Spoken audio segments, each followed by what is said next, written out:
How's it going, guys? Mask here. Now today we're gonna take a look at Ashley. I've been meaning to review Ashley for a while now, but I just didn't have him. I do have access to him because we do a lot of the reroll videos, and I hold on to copies of most people from that. But it just so happens I have a 4-star Knights selector ticket. Let's jump in here. Well, I own Rebecca, I own Ramu, I own Nemesis now, Demos, and Mary. So it's got to choose between Marduk, Damien, and Ashley. For me, that's a no-brainer. Let's grab up Ashley, lock it in.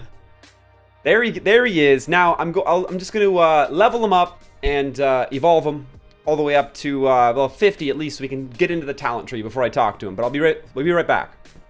Now I got Ashley at least level 50, so it gives me access to the talent tree to talk about things. Let's jump in. Like I usually start with the skills and whatnot. His leader skill increases Dark Allies multi-strike by 30%. You have Ebony Wound, his natural passive, 70% chance to apply an Ebony Wound, 20% of his attack, to the target for 3 turns when attacking. 70% chance to apply an Ebony Wound to a random enemy if the target already has an Ebony Wound, and it stacks up to 10 times. And his level 60 passive inflicts damage equal to 50% of his attack that ignores defense when attacking a target with an Ebony Wound. So Ashley pumping out the damage.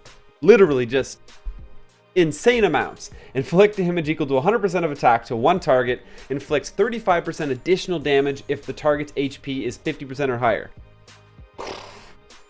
That's his number one, his first skill. His second skill is Blackened Fighting Spirit. This is the one he's definitely known for the most. Increases the caster's crit strike chance by 30%, crit strike damage by 30%, and a 100% chance to apply 5 stacks of Ebony Wound for 20% of attack to all enemies for 3 turns.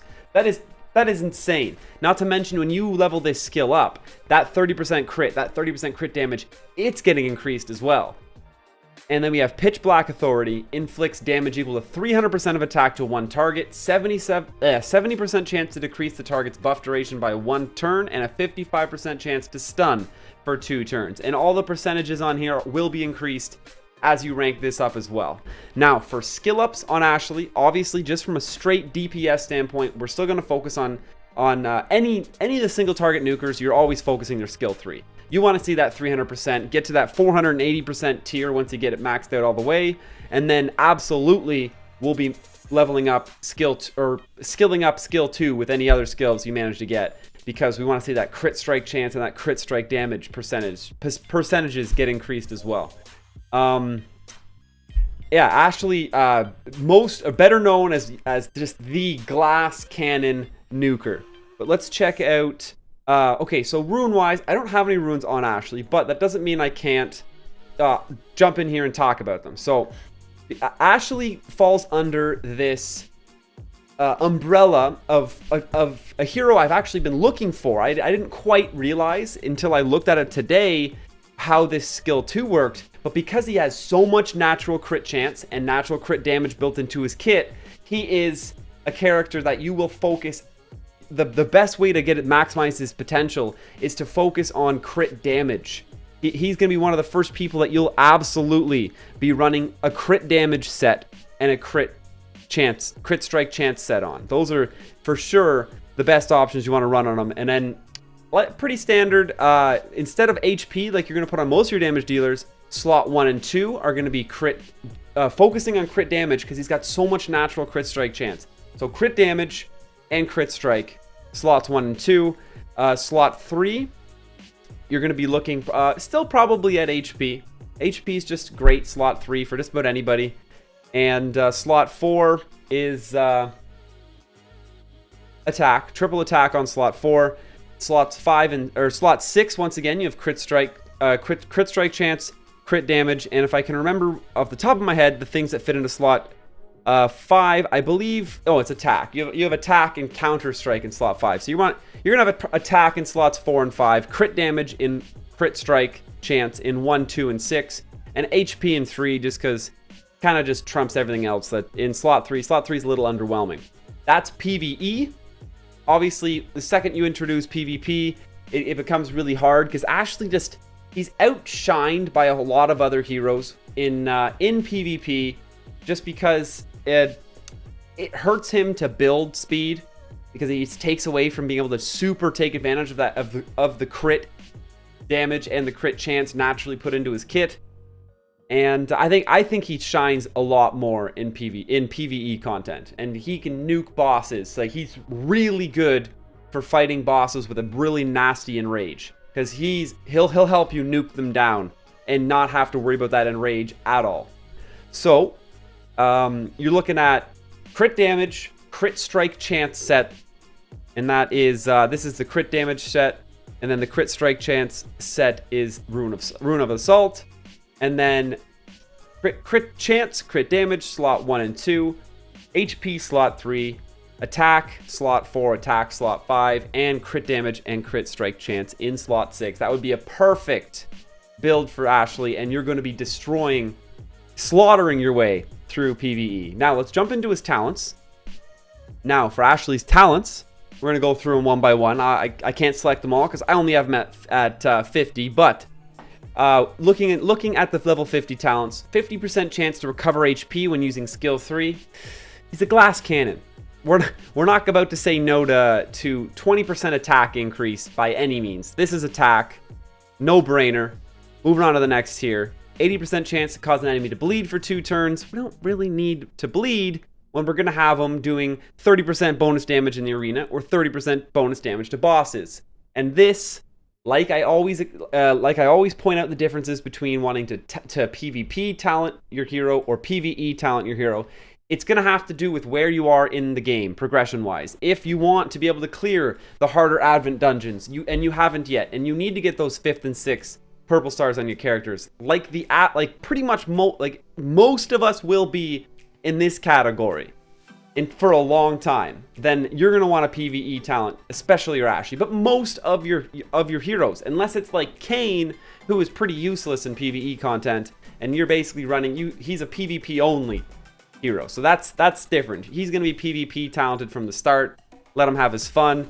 But 30% increased damage dealt to bosses is definitely the best choice for this 52 stage, unless you are using Ashley a lot in PvP and you are not struggling clearing any of the PvE content, and you're ready to put everyone back on PvP. And with those talents, you're still clearing all the content, and that's when it's focus on PvP and try to climb that ladder as high as you can. So 54, we're going to have increased defense, decreased elemental damage taken, and a 50% chance to burn 1 enemy for 2 turns when using skill 1. Now, although as a glass cannon, you're like, oh, we'll take every little bit of damage we can get, it's still this burn is just too underwhelming. You don't get to pick who it goes on. It's only 2 turns.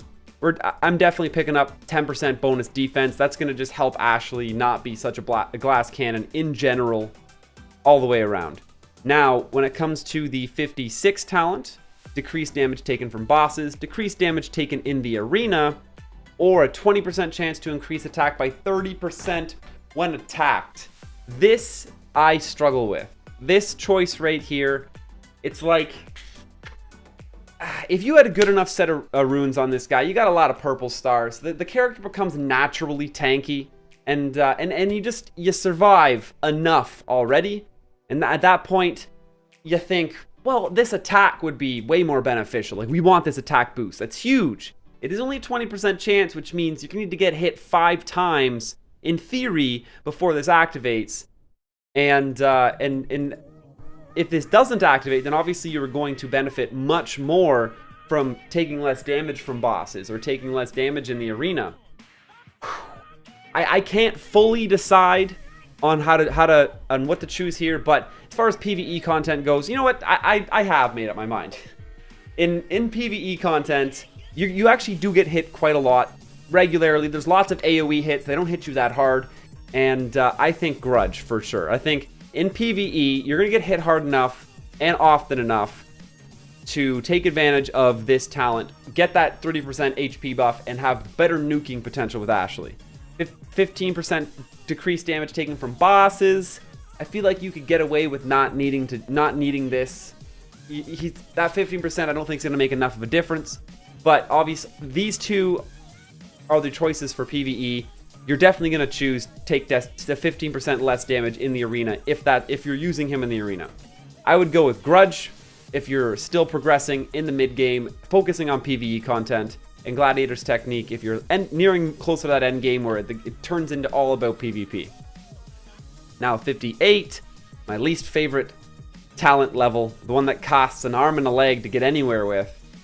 20% chance to grant penetration for 2 turns when attacked. We have 15% crit strike chance increase because getting 30 wasn't enough naturally from a skill of Ashley's, which is crazy. Now, your choices here are going to depend entirely on your runes. You're going to pick the crit strike chance or the crit strike damage. You're going to pick up the crit strike chance if your runes are still lacking and your overall crit strike chance just isn't sufficient enough. And what a great crit strike number is, I don't know, like there's a big part of me that kind of wants to be in that over 50% range, as which is going to be very attainable for Ashley. I think on an Ashley, I would love to see 60 to 70%.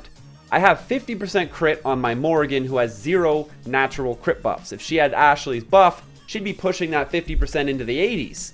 So Ashley should be able to achieve 70% with only a 40% buff coming from everything else. And also, when you level up his skill 2, when you get skill ups on his skill 2, and that 30% crit damage and crit strike chance increase gets higher, then you'll probably be switching off of this crit strike chance and putting yourself onto crit strike damage. But use planned attack if your crit strike chance is not high enough, because obviously if you don't crit, this stat's useless. But the second that your crit strike chance gets high enough, take advantage of doing more damage when you're critting by switching it over to crit strike damage. And obviously we have his 60 talent. We went over that. 50% of attack that ignores defense when attacking a target with ebony wound. And there you have it. That's Ashley. One of the heaviest hitters we had, one of absolutely the heaviest hitters in the game before we had Morrigan and some of the newer characters introduced. Ashley was the resident nuker. And it was great having him on a lot of the initial Decane, or I'm not sure if it was Decane or Sinclair that I saw him on the most, but he did great in both. But he did great in one of them, I know for sure. I believe it's Sinclair, because Sinclair's the one that I did a lot of runs in earlier. But yeah, he's gonna definitely way less of a focus on survivability, and he's just the glass cannon nuke. And when he crits, look out, he's hitting so hard. But there's my review on Ashley, guys. And if you have any questions or disagree with anything I said, please start a conversation in the comments down below. That's just the best way. Let's get the comment section booming. I'd love to hear anything you have, suggestions, disagreements, different rune builds that you have, or you just have any question you want any help with. I'm really active in the comment section. I love reading through my comments, probably at least twice a day, and I'll answer all your questions best I can. Thanks for checking us out, guys. Make sure to grab my Facebook and my Twitter link in the description down below. Check out the social media. That's how you know when we're going live on Twitch or when new content's coming out. As well, as always, look at that first line in the description. It's going to be a link to download and install BlueStacks, which is what I play Knights Chronicle on the computer. Take advantage of that computer processing power, the better graphics, and of course, save your cell phone batteries. I'll get into your hair, guys. Smash that subscribe button and stay classy.